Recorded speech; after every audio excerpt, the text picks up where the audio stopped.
I know this video is probably making some of you feel very uncomfortable because it's a story about how a lie can influence an entire nation. But I want to point out something that Wilkerson makes very clear in her book, that caste is not just about oppression from above. There's a duality to it, because at the bottom of the caste, people are stripped of their dignity, their individuality, and their humanity. And those at the top, on the other hand, are led to believe that this is natural, that their position in society is natural, and that and their position is a result of merit, intelligence, divine favor, and destiny, manifest destiny. And that duality in the story, and it divides the people from the top to the bottom of the caste. Everyone at the bottom is that succeeding generations are, the black and the indigenous people are built in by their birth. In America, the lie took on a very specific form. The form was that black and indigenous people were cast as inferior. They were born of lesser gods. They had lesser intellect because of their skin color. They were of lesser worth and only suited to farm labor and intense labor, and they deserved punishment. European settlers did not, in the United States, the colonists, did not just benefit from that story. They believed it. They believed it. And belief was hardened by all the institutions around them, the laws, the customs, and most importantly, the violence. And that story did not disappear with the emancipation. Abraham Lincoln didn't free the slaves. He just created a pause and allowed the culture to realign around their original beliefs. And that's the story that echoed forward. That's the story and the way caste survives. And caste survives by convincing everyone in the social structure that it's simply the way things are. That carries with it no burden of responsibility to tell the truth or to own up to the history and to act differently after you know what the truth is.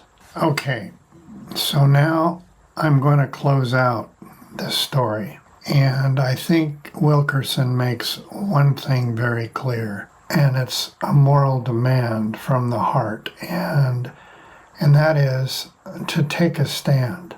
And that really, to use an overused term, resonated with me, because now we think back to the stories in prior episodes of the women who stood. Helena Schuberin, Cassidy Hutchinson, and Coretta Scott King, and others. People who had the courage of their moral convictions to stand up and say something different and challenge the false nature of storytelling.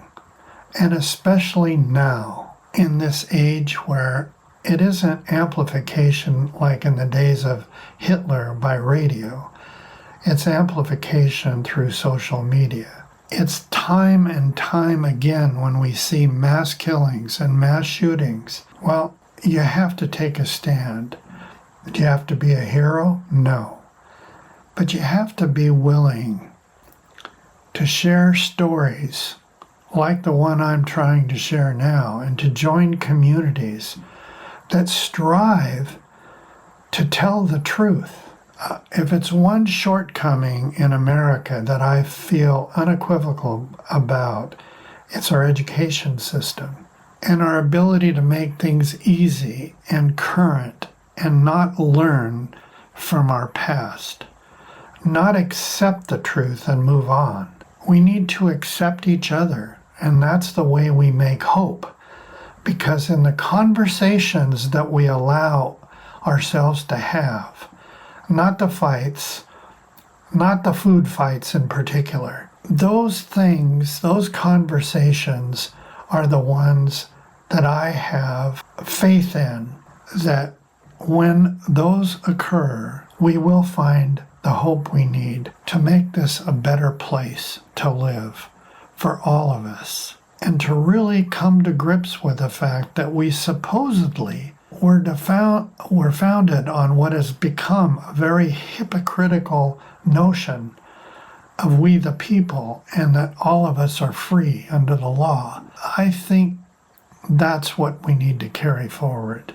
And I owe Elizabeth Wilkerson a lot because she was courageous enough to tell this story.